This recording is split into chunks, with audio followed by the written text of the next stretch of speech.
Because again, if I always thought that every action that my spouse did was to undermine me or was to belittle me, I'm in the wrong relationship. Parenthood is challenging enough as it is, and getting organized sounds easier said than done. Now, combine these two together, and it's truly a balancing act that many of us struggle with day in, day out. If you're here, it's because you want to know how to get your life and home more organized and structured where the kids are involved too, so that parent life is a little easier and you can focus on what truly matters. Hey there, I'm 𝙤𝙤𝙢𝙤𝙢, owner and founder of One Tidy Place. I created this podcast because I know parents have their hands full. I know this because I have 3 kids of my own. Each week, we'll talk about all things organizing, teaching kids life skills, and contributing to the home, being on the same page with your partner, and raising your kids together while you tidy up, go out for a walk, or just need some real talk. I'm here for you. Thank you for tuning in. Are you ready? Let's do this. Well, hello there. Thank you so much for being here and listening to another episode of Parenting Guide Organizing Habits Made Easy podcast. And today's episode is going to be a little different because I'm interviewing a very special guest. It's my husband, Onnig, and we're just going to have a casual conversation based on a few questions that I'll be asking him today. Now, we've never done this before. This is the first time he's on my podcast, and let's just say, I think we were both kind of a little bit nervous. I know I was a little bit, but I didn't want to tell him. I just didn't want to jinx it, let's just say that. And you can probably tell with the way we're speaking, but there are moments where, we get into full dose Diane and Onnig behind the scenes conversation. So without further ado, here is a conversation between husband and wife about parenthood, home organizing, and couplehood all in one. Let's get started and let's get into it because there's a lot we cover today. I hope you enjoyed this episode. Are you ready? Let's go. Well, thank you so much for being here, Onnig. I'm happy that you took time off your busy schedule because, our Saturdays are just a little chaotic. So we have a nice window of opportunity while the kids are at Armenian school and right before I have to pick them up and you go to jiu-jitsu. Thank you for having me. This is so awkward because it's the first time I'm actually interviewing you officially. Like we've recorded ourselves as not jokes, but just to see what we sound like. And this is actually the first one that's going to be an official one. And how do you feel about that? I don't know. You don't know how you feel about this? No, I'm neutral. Okay, you're trying to be neutral? No, I am neutral. I'm trying to be excited, but I'm not. All right. Okay, let's just start the interview then. So, do you remember what the house looked like when the kids were toddlers, when they were babies? Pre-construction or post-construction? Well, they were toddlers. They were still babies, so that's pre-construction. So, well, yes, I do. Just so you know, we renovated our house back in 2015, 2016. So I'm talking pre-construction. So remember the state of the house, like all the things everywhere. How did that make you feel, or what did you think looking back now when you see pictures or videos and seeing how it was then? So it's a loaded question. So just for some background for everybody, the house we live in is my grandparents' home where my mother grew up. So I have an awareness of the house before we moved in. And when we moved in, before having children, we made changes to the house, which were relatively drastic change to what the house was before. So that being said, the house before to me was already, like you could ask me that same question. What do you think of the house after we renovated the first time? When you look back to when you were here as a kid with your grandparents. So now going back, because of Facebook memories and all these things, sometimes pictures pop up and we're like, oh, look at that. Remember this, remember that. Some of it is decor choices because there are things that remained from when we originally bought the house. So we were fortunate enough to be able to upgrade and color scheme and change the house to more our taste. So there's that aesthetic aspect to it. And other things is the fact that you don't realize how much stuff you have. The smaller the kids are, the more stuff you have for them. Like their special chair for them is huge. The rocking chair is huge. The plastic, extra set of plastic plates and cups and this and that, just so they can eat, even though you have a full set of cups and plates that they can't use. So there's just an abundance of stuff. I think the other thing is, in hindsight, it didn't really bother me per se because the focus wasn't necessarily where stuff is. The focus was, don't screw the kids up. Are they safe? And this and that, like it's almost like the priority change. It gives a different perspective. And how did it make you feel? When you look back and you see that the vacuum is all over the place, there's toys all over, there's like the last video we watched, I just saw myself walking to the bathroom and I was like, why didn't we just close the closet door? It's wide open, available to all the kids to just grab anything, and we just, I'll just have to just close the door. And why didn't we just do that? Part of me is, I think I'm a practical person. And to quote one of my favorite guys, Jocko, I think I believe in prioritize and execute. So like probably at the moment, that wasn't the priority. And it might be a split second. Like, what's the big deal? But I was just talking to one of my employees today, or this week actually, and I asked him to do something, or asked him not to do something actually. I go, this needs to be done, but I want you to do it later. And he decided to just do it at the moment. Which I understand his perspective of, the boss asked me to do something, let me get it done. But he doesn't realize that by doing it now, I had an empty spot later. So now you didn't do what you could have been doing now actively, and the empty spot is still empty. So some of it is just time management. Some of it is just maybe I wasn't clear in regards to explaining, it needs to be done, but it's not the priority. Right. And I think the other thing is a reflection of our dynamic. I'm at work most of the day, and Diane is in and out with school and work, and she's home much more than I am. If I come home and something is not where it's supposed to be, my initial reaction is there must be a reason why it's not where we've decided it's supposed to be, or how we decided baseline is. There are days where it's like, hey, why isn't this done? I ask myself, but I caveat it by saying to myself, there must be a reason. And sometimes the reason was we didn't feel like doing it. I get that. And I think that's okay, as long as that's not the reason every day. Yeah. I think you talked about that in podcast 30 actually. Because yes, I'm one of the 3 people that listen. Yeah. It's like, it's okay. And because of my background in work, there's a difference between isolated incidences and systemic issues. So just to stop you there, because my audience, I don't think they know what you do or who you are. I'm Onnig. I'm the husband. I work in the aerospace industry. I work a lot with process planning and systems and scheduling. And specifically in regards to systems and quality systems for aerospace parts, there's a concept of things will go wrong no matter what you do. But there are times where things go wrong because something went wrong occasionally. And there's a difference between that and something that goes wrong, and it always goes wrong the same way. One's an isolated incident, and you're like, okay, why did it happen? And you troubleshoot it. And if you have enough isolated incidences, they're no longer isolated. They're systemic. It's a system. Right. So you have to go back. It's like, hey, I keep doing something and I keep getting this result, and this result is not what I want. So to that parallel, when I come home and one day the kids are supposed to empty the dishwasher, they're supposed to empty them in the morning, and the dishwasher is not emptied, and I'm like, hey, why wasn't the dishwasher emptied? Oh, well, so-and-so woke up late and he didn't have a chance, or she didn't have a chance. No problem. But if so-and-so wakes up late every day and doesn't have a chance every day, well, guess what? That doesn't fly. Set your alarm earlier or whatever. Yeah. So, but I digress. You also have a background in engineering. Yes. That you studied. Yes. Sorry, I forget. Yes, I have a background in engineering that I studied. All right, so we'll move on to question number 2. Question 2. So before we got married and before we had this life that we have now, did you ever think or have any idea of what married life and parenthood life would be like? So just as a point of information, Diane said that she had questions, and I haven't seen the questions. So I'm hearing these for the first time. So to answer your question, and you've asked me this before, like in the past, I don't remember sitting and thinking about, I wonder how it's going to be when I'm married. And at the same time, I don't think I've ever not thought of being married. Okay.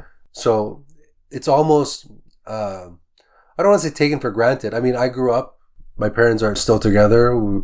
I have 2 siblings, 2 brothers.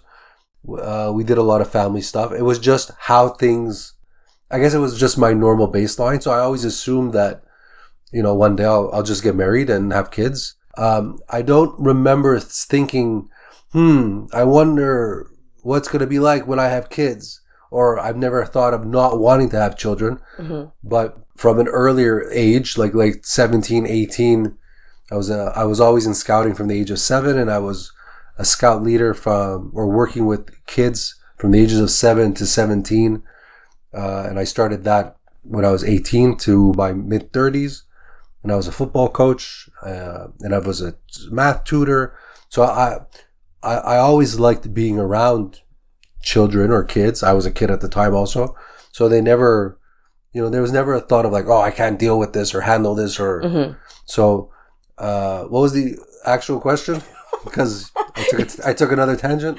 Before we got married, did you ever think of what our life would be like, what married life would be like and parenthood would be like? No, I never had a conscious thought of what it would be like. I just assumed it would be like the way it is. The way it is right now? Well, the way I guess the way it is right now, again, it depends on how granular you're asking. I always assumed that I'd be married and have kids, but okay. I never really thought about it. Fair enough. All right. My next question. So I talk about this on my podcast and in workshops that I've done. I give about an idea of how I started becoming a professional organizer, that aside from the different circumstances in my life that helped me hone in this profession, after watching just 3 episodes of the Marie Condo Netflix series, remember that? Yep. Back in 2019. I actually mentioned that to someone like last week at Jiu-Jitsu. Oh, anyways, I always reference this because I find it so funny, because after the 3rd episode, we were about to watch a 3rd episode and you took off on me and I didn't know where you went. And then I followed you upstairs only to find you doing the shirts. What were you doing? I was doing the Marie Kondo method, I was doing the practical aspects of the Marie Kondo method. So what do I mean? So Marie Kondo talks about finding joy in stuff. Okay, I'm a joyful person, I guess. But I'm a big fan of systems. Mm. I like when things are neat and orderly, and I like Tetris. So when she was folding the shirts and they were all fitting perfect, I'm like, hey, that can be. I like that. Oh, let me try that. And I'm like, oh. And then the other thing was the way she did it. You're able to see all the shirts, right? As opposed to we used to fold them in half and then fold them in half again, so into a quarter, and then used to stack them. Yeah. So you don't know. Now I'm going to say it. All my shirts are black. They all look the same. But before, if you had a favorite T-shirt or you had a whatever, you don't know where it is. You'd have to go through the pile instead of just scanning and saying, oh, here it is. So it was very interesting to me. But then what happened was, after trying it on the first drawer, which was stuffed, all of a sudden was reduced to half. Mm-hmm. I'm like, hey. And long story short, I have a dresser with 6 drawers, and now one of them has other stuff in it because I was able to consolidate. Yeah. So yes, I went up and tried it because it was interesting to me. Mm-hmm. So I cut you off. No, it's okay. No, it's great because you explained that, because we never really talked about it. I talk about it a lot with other people and on workshops and stuff, but to me, it was just you're testing out a theory and you want to see if this works. And it was interesting, yeah. On top of the whole, because you also like folding, you do the origami with your, you make the balloons and you make the the paper cranes. Right angles. So I like things that fold. No, but like anything, from a practical aspect, mm-hmm. I'm interested in systems and I'm interested in things that are interesting. Right. And if it happens to give you benefit, mm-hmm. To me, it's like a no-brainer. I'm like, hey, well, why wouldn't I do that then? Yeah. So. No, I think that's where we're in common in a lot of ways. But in a lot of ways, but that especially too. If it works and it makes sense and it's practical, it makes your life easier. But I'm objective enough to say if I went up and did it and I'm like, now it's taking the exact same amounts of room, but it's taking me more time. Yes. There is no added value. Right. Then I'll say, listen, there's no added value. Right. And again, going back to my work, there's a lot of redundancies. Mm-hmm. And some of the redundancies have reasoning. Some of them, though, has zero added value. And I'm fortunate to be in a situation where I develop the systems my company runs. So I try to always look for those key points mm-hmm. where you need to meet requirements, but you want added value. Don't fill out a form for the sake of filling out a form. You know what I mean? Don't do something and the only reason you did it was to say you did it. Right. That's zero added value. So to that Marie Kondo thing, and you saw that our life started changing. I signed up to become a professional organizer. I took classes and everything. So how did it make you feel, or what did you think when you saw the house transitioning and becoming a little bit more organized from toddlers to what it is now? I can't say it's completely 100% different, but there's less stuff on the floor. Things are a lot easier to clean, and plus the kids are older. So what are your thoughts or your feelings in regards to the systems and the changes that have happened in the course of, say, that year when everything started to be a little bit more structured? Well, okay. In our house and our children. Sure. Well, okay. The first thing, we ended up recruiting more people to the team. And now what do I mean? My 3-year-old could only do 3-year-old stuff. But my 8-year-old, who was my 3-year-old 5 years ago, can do 8-year-old stuff. Mm-hmm. Okay? So personally, there was 2 things which I kind of consciously or one consciously and one subconsciously adopted, which I think made the difference.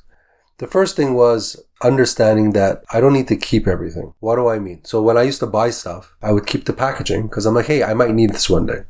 Or I would keep stuff because of nostalgia. I'm like, oh, I've had this item since I was a kid and it's sitting in a box. And I haven't touched it in 15 years, but I have it. And every time I look at it, I'm like, oh yeah. Like, for example, there's a box under the stairs that says Jack College on it. Inside it, I know there's a blue wooden yo-yo, which I bought when I was like 17 or something. And I haven't played with my yo-yo, but I know it's there, So it was that balance of like, okay, how much room is this actually taking? And do you really need it?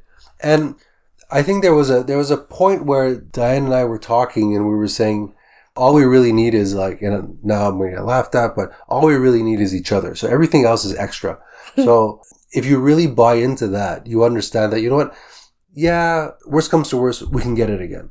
And I'm not saying waste things. That's not what I'm saying. But I'm saying that worst case scenario, if we had something and we decided to get rid of it, and we're like, oh man, we shouldn't have gotten rid of that.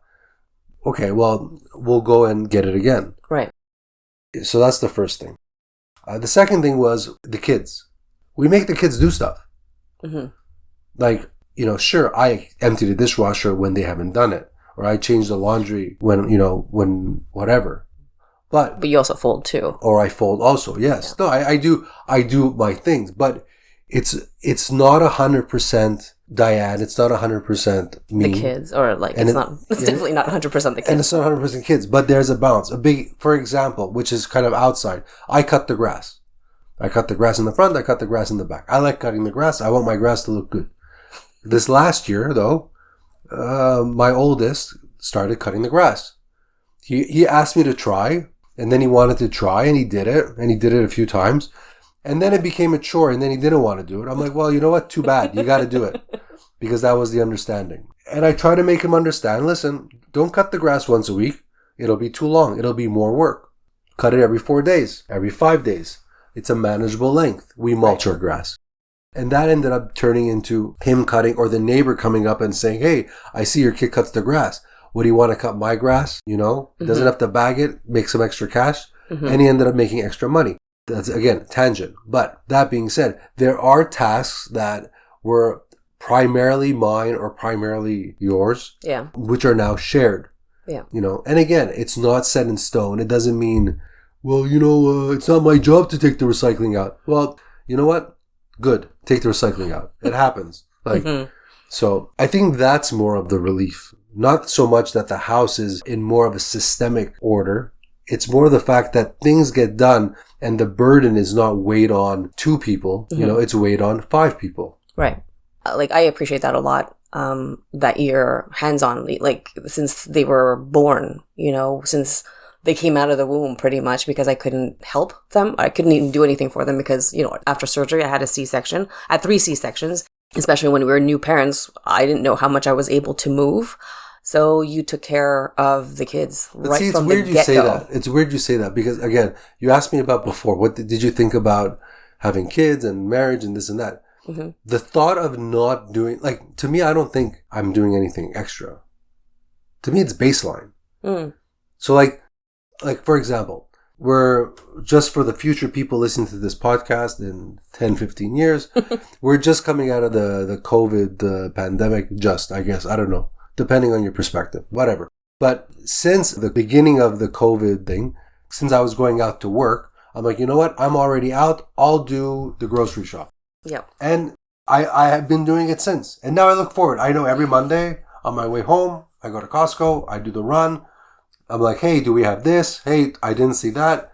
You didn't need to buy another one of this because we have it. Bottom shelf, third here. I know where it is. But not only that, because what helps is the shared calendar and the shared grocery list that we have. It's all digital. That's communication, sure.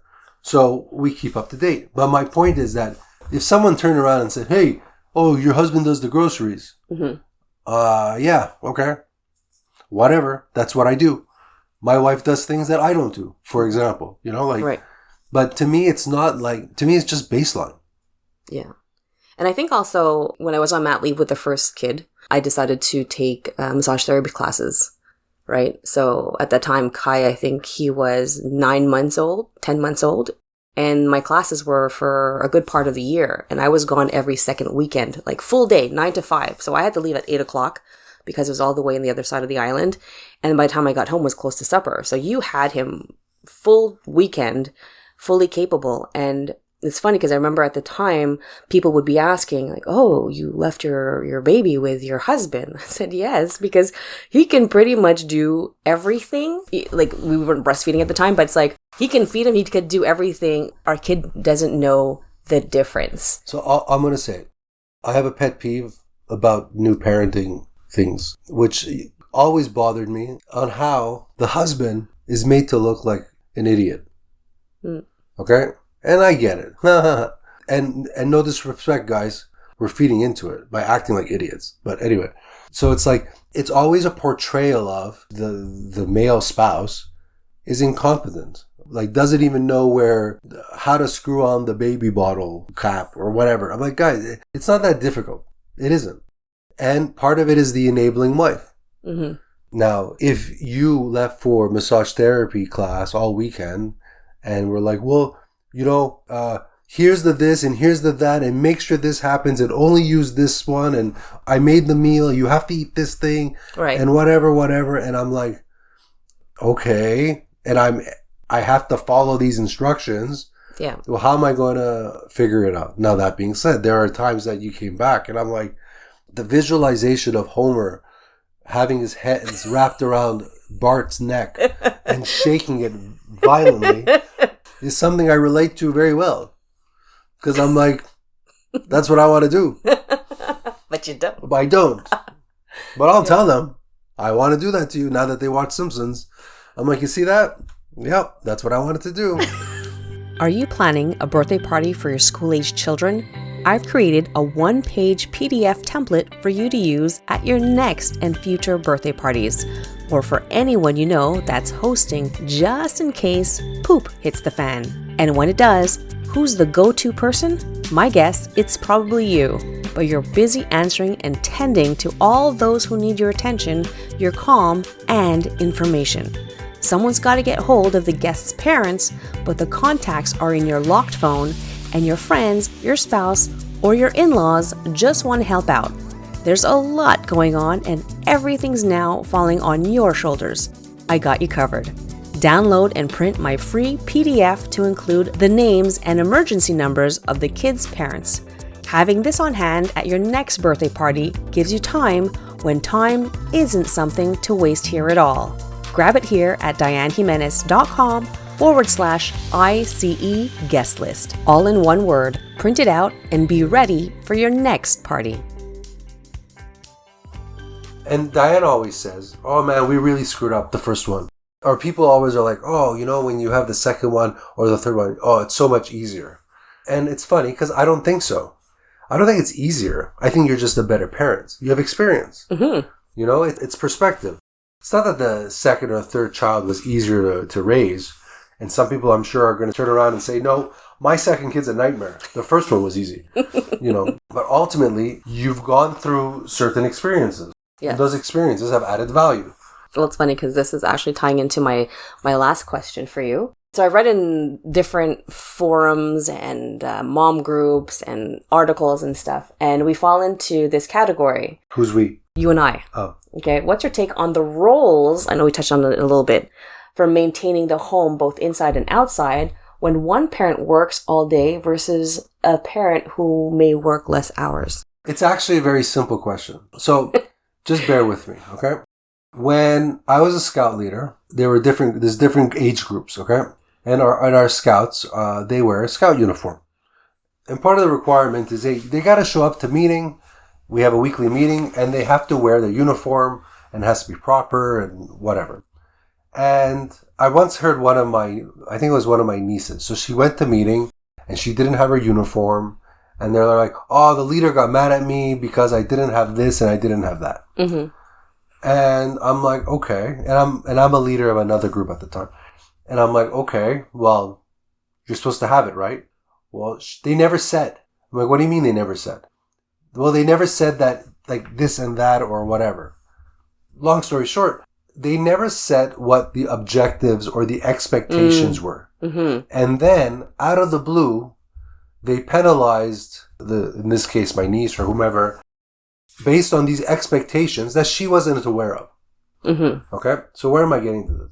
In regards to our dynamic, either directly, indirectly, over the time, have come up with an understanding and verbalize the understanding of the roles we play in our relationship.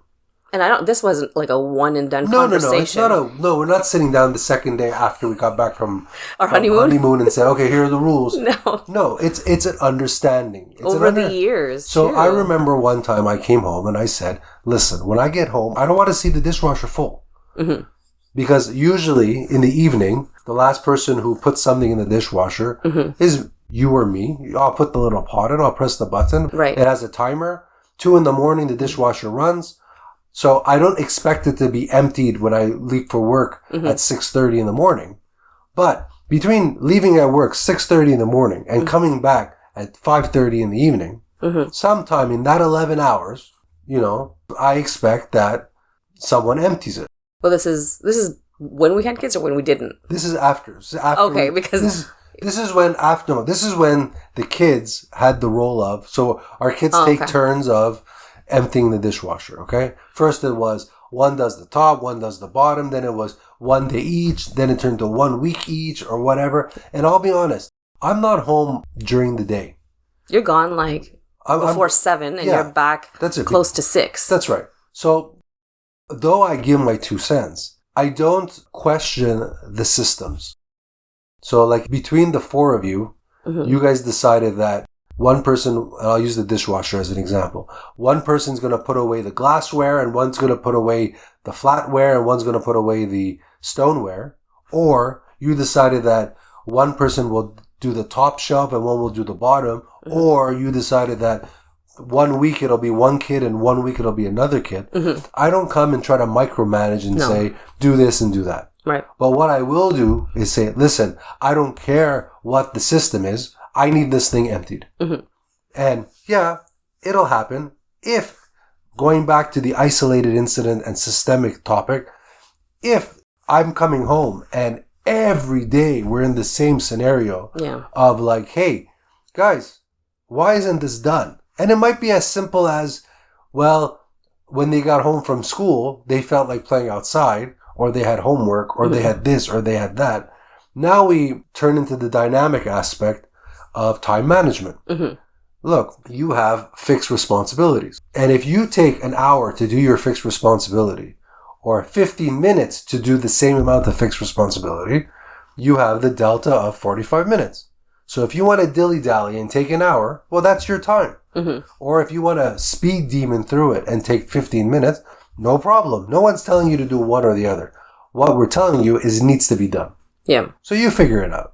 In regards to the roles that we discussed, I think what's important is there was a moment in our relationship that made us understand that irrelevant of what it is, we need to say to each other what we're thinking. Okay? So it doesn't matter if it's good, if it's bad, it's easy or difficult or whatever. But we have to say what we're thinking. The other person's not going to figure it out. If they do, bonus. But I'm always under the impression that Diane doesn't know what I'm thinking. I'm also under the impression that she's 95% probably knows what I'm thinking, but maybe there's that 5% that she doesn't. So you know what? For the sake of the 5%, I'll just say it. Mm-hmm. And that's the same during the day. Sometimes I'll have a thought during the day, especially nowadays where I don't need to disturb her. I can send her a message, and I do. I'm like, by the way, this. Mm-hmm. Random. You know, it might be, oh, I love you. Oh, this bothered me. Oh, I don't know. Yeah. Whatever. But, oh, I was just thinking of you. Why? No reason. You know? I don't always ask why, though. No. But I mean to myself, sometimes it's that I'm having a tough day at work and I need my anchor. You know, if anything, it's for a selfish reason. It's for me to distract myself from what's happening around me. You know, so I'm able to just say, oh, change in scenario. And it doesn't mean I'm going to get a response. Mm-hmm. You know, usually because of, again, you guys know if you listen to the podcast, we have a joint schedule. She puts on her stuff that has nothing to do with me. So I know at 12:15, when she's in the lunch program at the school, I'm probably not going to get a response. Yeah. Because she's working. She's busy. If I'm with a client, I'll put, oh, I have a scheduled meeting. If she sends a message and she sees, well, I'm in a scheduled meeting. And it's not a matter of, well, you know what, let her figure it out. She can wait. It's not that. No. Jordan Peterson once said something. He was talking about arguments with your wife or with your spouse or whomever, and how people always try to win arguments. And then he said, well, good job. Congratulations. Because if you have an argument with your spouse and you win that argument, guess what happened? Your spouse lost the argument. And you know what that makes your spouse? A loser. And you know what that makes you? Married to a loser. And I'm like, I don't want to be married to a loser. Mm-hmm. You know? And again, I'm not giving it the due justice of what Jordan Peterson was explaining, but that always stuck with me in the sense that if you turn it to a binary argument to try to one-up the person, sure, what did you win? You won, you get to go home to yourself and say, congratulations, you beat your wife in an argument. Mm-hmm. All that does, it makes you married to a loser. And you don't want that. And the same with the children. So I drive them to Armenian school every Saturday. So it's about a 20-minute drive. And we were talking about doing difficult things. And I said, difficult things are difficult to do. That's why they're difficult. But you guys can figure it out. Mm-hmm. You know, over time, you get better at stuff. You just keep doing it. You get better at stuff. And that's an actual system that works. Ironically, it's true. The more you practice something, yes, the better you get at it. Yeah. You know? And I was telling them that, you know, the first time you do something, and I was using a jiu-jitsu analogy, but the first time you do this technique or the first time you do this move, you sucked. You know, and guys, I'm making hand gestures. You can't see me. Because when you see a pause, it's because I'm making this hand gesture and I'm like rolling my eyes. So I told them, you know, and I used the jiu-jitsu analogy because we all train jiu-jitsu, the three of them and myself and occasionally my wife. But they've experienced that difficulty, and now we're going on to, I guess, year 3, or we're getting into the 4th year, where I remember seeing them do as simple things. Well, I see them do the basic, fundamental mm-hmm. things with difficulty, and now those fundamental things have become second nature to them. Yeah. And I also help teach the kids' classes, so we see new students come, and everybody goes through the same struggle.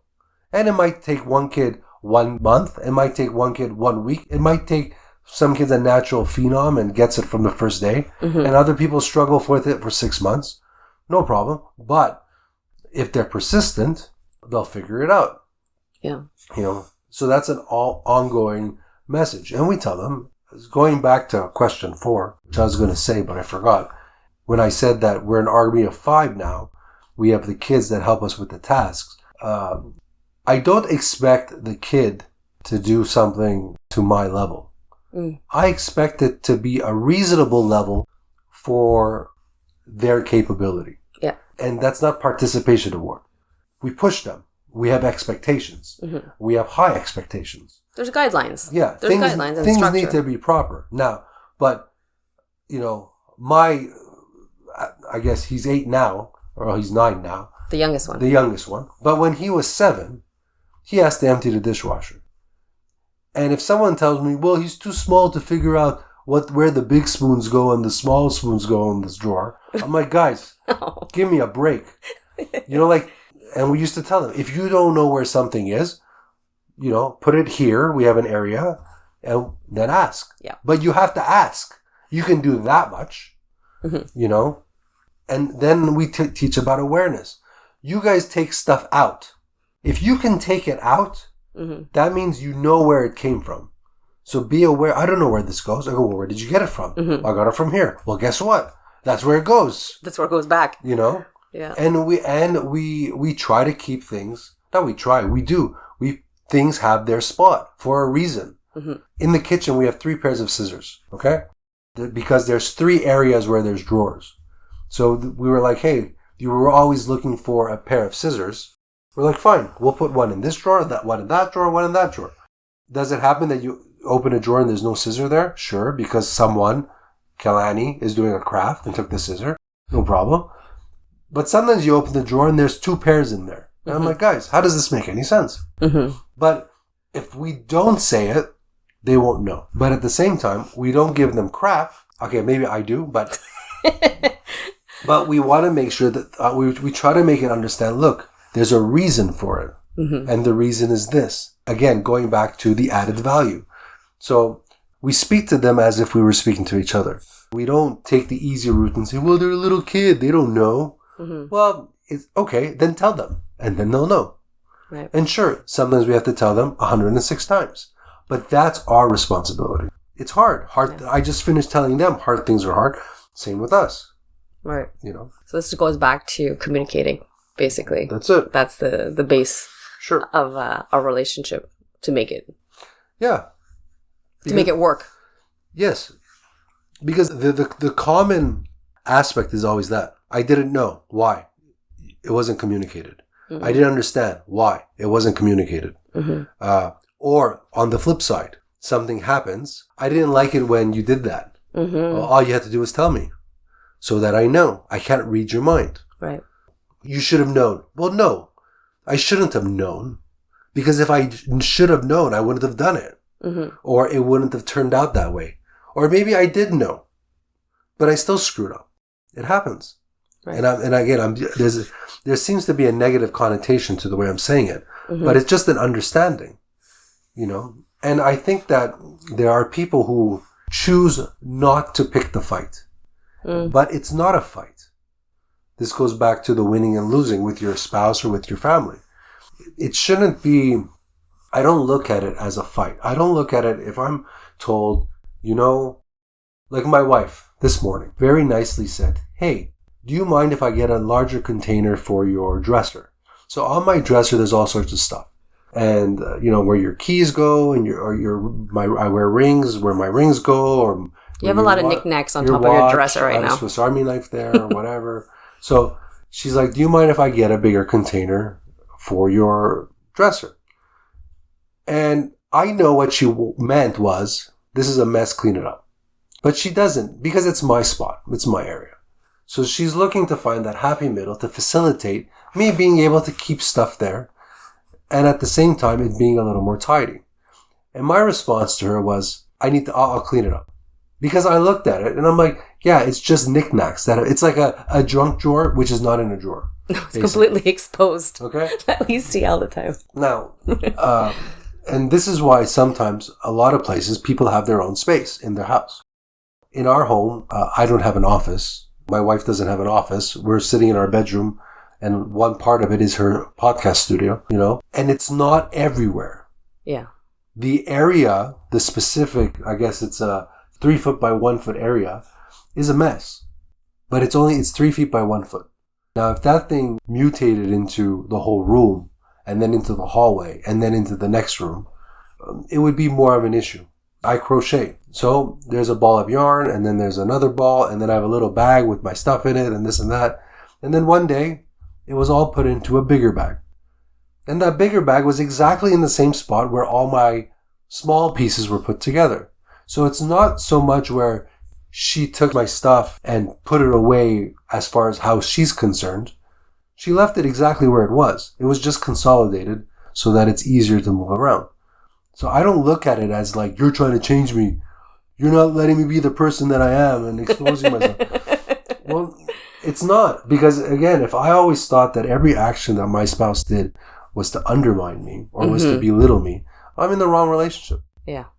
And in the same way, if I'm like, you know what, I would like if this would happen, it shouldn't translate to you're unhappy and I'm not good enough and I failed as a partner. Well, no. Because if that ends up being the message, that's when people stop talking. Because you don't want to hear it. Yeah. Who wants to hear that? Nobody.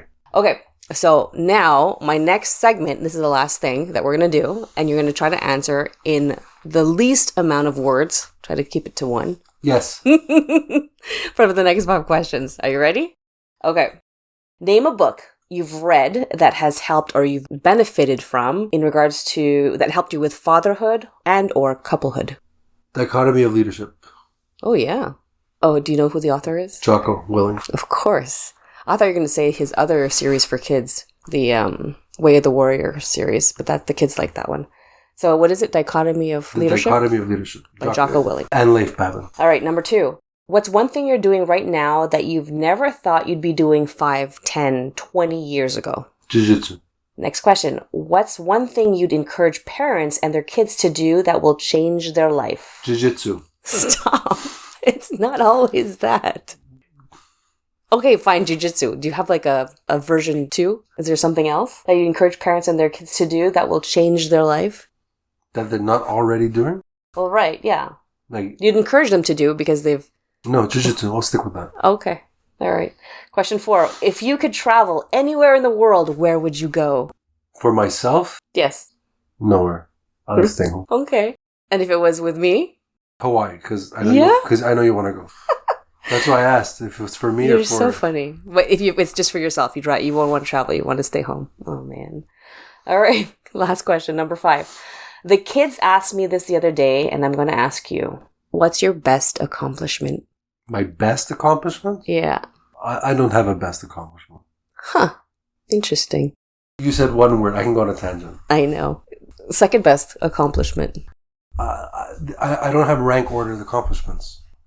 Or one thing that you did that you're so proud of, or that you've had, like, that's happened to you, an experience, anything that is like, wow. No, okay. There is no one thing. There are many things at different times of my life. Okay. Where at the moment it was wow, but in hindsight, it was wow at the moment. So when you're asking me now at 40 whatever, if I turn around and said, 5-5 record playing football and we won the championship, that was a great accomplishment. And it's taught me resilience. If I turn around and say, reinventing one of the scout groups and giving it a new identity, and now 20 years later it's still running in the similar manner of that I changed it, that makes me proud. But again, it was a flash. If it was the micro moments where we have aha moments with the kids and it's like, that was a turning point.